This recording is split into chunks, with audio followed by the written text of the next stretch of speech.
Assalamualaikum warahmatullahi wabarakatuh. Selamat siang semuanya, salam sejahtera untuk kita semua. Perkenalkan, nama saya Teguh Rafiq Araniri dari kelas 11 OTKP 4.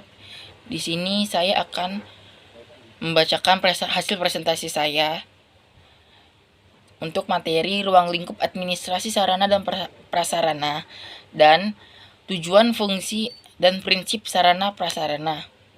Yang pertama ada pengertian sarana. Sarana adalah segala sesuatu yang dapat dipakai sebagai alat dalam mencapai maksud atau tujuan alat dan media. Pengertian prasarana adalah segala sesuatu yang merupakan penunjang utama terselenggaranya suatu proses, usaha, pembangunan, proyek, dan sebagainya.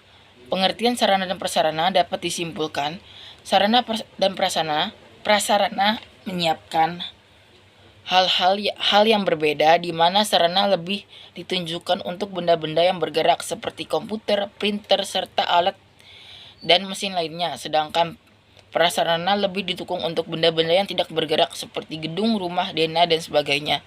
Sarana prasarana kantor. Menurut KBBI, sarana kantor adalah segala sesuatu yang dapat dipakai sebagai alat dalam mencapai maksud dan tujuan. Menurut Priyana Gardida, membagi sarana menjadi dua, yaitu sarana berupa alat, contohnya perlengkapan kantor. Kedua, sarana berupa informasi, contohnya buku, peraturan, majalah, dan sebagainya. Ketiga, Priyansa Gardida membagi prasarana kantor menjadi dua. Yang pertama, perabot dan tata ruang, yaitu meja, kursi, perabot, sistem, dan unit. Kedua, kondisi fisik, yaitu dekorasi, kebersihan, ventilasi, suhu, dan sebagainya. Di sini juga ada macam-macam sarana prasarana kantor. Yang pertama, peralatan perlengkapan kantor, segala alat dan bahan yang digunakan dalam pelaksanaan pekerjaan kantor. Kedua, mesin kantor. Mesin kantor yang kerap secara mekanik, elektrik, maupun magnetik yang digunakan untuk menghimpun, mencatat, mengolah bahan-bahan keterangan. Ketiga, perabot kantor. Benda-benda yang terbuat dari kayu maupun besi yang berfungsi untuk membantu pelaksanaan tugas pekerja kantor. Keempat, mesin komunikasi kantor. Alat atau mesin yang digunakan untuk berkomunikasi baik di lingkungan intern organisasi maupun keluar organisasi. Kelima, interior kantor. Semua jenis barang yang berfungsi untuk menghias kantor sehingga ruang enak dipandang, menyenangkan, semangat. Keenam, tata ruang kantor. Pengaturan ruang kantor dan mesin kantor. Pengaturan ruang kantor dan mesin kantor pada letak yang sesuai dengan luas lantai dan ruang kantor, bertujuan untuk kenyamanan dan kebebasan bekerja. Kesimpulan, administrasi sarana dan prasarana adalah keseluruhan kegiatan pemikiran, pengaturan dimulai dari penentuan tujuan sampai pelaksanaan atau penyelenggaraan kebijaksanaan kerja sarana dan prasarana hingga tujuan tercapai. Di sini ada peta konsep, yaitu di tengah-tengahnya ada ruang lingkup administrasi sarana dan prasarana, perencanaan pengaduan, prekualifikasi rekaman, pengambilan barang, penyimpanan, inventarisasi, penyaluran dan pendistribusian, pemeliharaan, rehabilitas, penghapusan, dan pengendalian. Oke, masuk materi selanjutnya. B. Ruang lingkup administrasi sarana dan prasarana.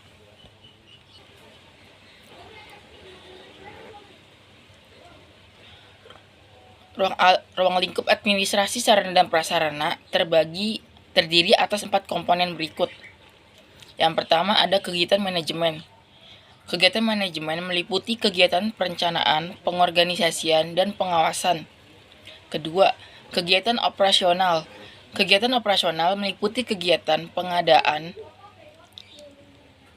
penataan, inventarisasi, pergudangan, pendistribusian, pemeliharaan, dan penghapusan. Kegiatan operasional dilakukan oleh para pegawai dan staf operasional yang terbagi ke dalam berbagai visi sesuai tugas dan spesifikasi pekerja yang sesuai dengan kemampuannya. Ketiga, objek. Objek meliputi komponen perbekalan logistik, barang, material, peralatan, perlengkapan, serta sarana dan prasarana. Objek umumnya berbentuk benda yang memiliki wujud fisik serta dapat digunakan dalam berbagai kegiatan, mulai dari kegiatan pokok hingga kegiatan penunjang atau administrasi. Keempat, ada tujuan. Tujuan merupakan salah satu komponen ruang lingkup administrasi sarana dan prasarana yang dapat mendukung efektivitas dan efisiensi dalam mencapai visi dan misi organisasi atau perusahaan. C. Tujuan, fungsi, dan prinsip administrasi sarana dan prasarana kantor. Tujuan administrasi sarana prasarana kantor terbagi menjadi dua, yaitu tujuan umum dan tujuan khusus. Secara umum, tujuan administrasi sarana prasarana adalah memberikan pelayanan secara profesional di bidang sarana dan prasarana dalam rangka terselenggaranya proses administrasi kantor secara efektif dan efisien. Secara khusus, administrasi sarana dan prasarana memiliki beberapa tujuan, diantaranya sebagai berikut. Pertama, mampu menyiapkan data dan informasi dalam rangka menentukan dan menyusun rencana kebutuhan barang. Kedua, mampu memberikan data dan informasi untuk dijadikan bahan atau pedoman dalam pengadaan barang.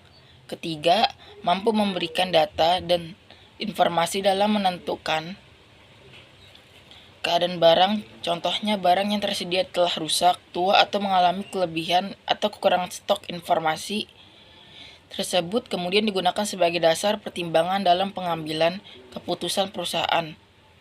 Keempat, mampu memberikan data dan informasi dalam rangka memudahkan pengawasan dan pengendalian barang. Kelima, mampu memberikan data dan informasi dalam rangka kontrol serta evaluasi sarana dan prasarana dalam perusahaan atau instansi.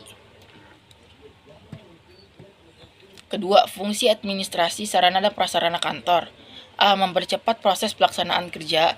B. Meningkatkan produktivitas kerja. C. Meningkatkan hasil kerja yang berkualitas dan terjamin. D. Memberi dan melengkapi fasilitas untuk segala kebutuhan yang diperlukan dalam proses penyelenggaraan aktivitas kantor. E. Menimbulkan rasa nyaman dan puas bagi pihak yang berkepentingan. F. Memberikan kontribusi yang optimal terhadap instansi baik pemerintah maupun swasta. Ketiga, prinsip-prinsip administrasi sarana dan prasarana kantor. Terdapat 5 prinsip administrasi sarana prasarana kantor, yaitu: pertama, prinsip pencapaian tujuan. Prinsip pencapaian tujuan administrasi sarana dan prasarana dapat berhasil dilaksanakan apabila semua fasilitas yang disediakan siap digunakan. Prinsip efisiensi. Penggunaan semua fasilitas dilakukan dengan perencanaan yang dilengkapi dengan petunjuk teknis. Ketiga, prinsip administratif, yaitu pengelolaan perlengkapan sarana dan prasarana hendaknya selalu memperlibatkan undang-undang, instruksi, dan pedoman yang telah diberlakukan oleh pihak berwenang. Keempat, prinsip kejelasan tanggung jawab, yaitu suatu organisasi atau perusahaan harus mampu menguraikan dan mendeskripsikan tugas serta tanggung jawab dan setiap pihak yang terlibat dalam pengelolaan sarana dan prasarana perusahaan secara jelas. Sebagai contohnya, pihak-pihak yang mengetahui secara pasti tugas dan pembagian kerja, mereka jangan sampai pekerjaan dibebankan tumpang tindih sehingga membawa kerugian. Kelima, yang terakhir ini adalah prinsip kekohesian, meliputi manajemen perlengkapan di kantor harus terrealisasikan dalam proses kerja kantor yang kompak. Meskipun seluruh pihak yang terlihat telah mendapat tugas dan tanggung jawab masing-masing, tetapi kerjasama yang baik tetap diperlukan untuk memastikan semua fasilitas terpelihara dengan baik dan menciptakan suatu tim kerja yang solid. Sekian dari presentasi saya ini. Terima kasih bila ada kata-kata yang salah, mohon maaf, mohon dimaklumi. Saya Tukur Rafiq Araniri, 11 OTKP 4. Terima kasih. Wassalamualaikum warahmatullahi wabarakatuh.